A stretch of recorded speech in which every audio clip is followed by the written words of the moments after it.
આજના સેશનને તમે તમારી રીતના કેવી રીતના ગણી શકો પોઝિટિવ? તમે શું જાણવા મળ્યું આજના સેશનથી?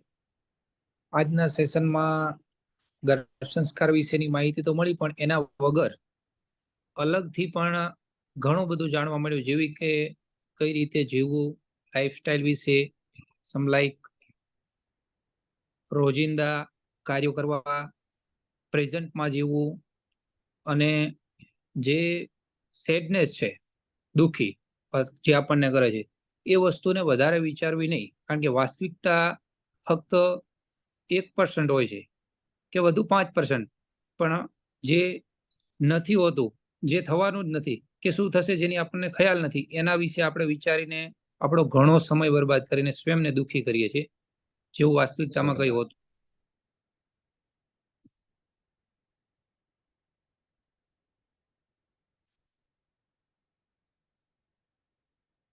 હલો.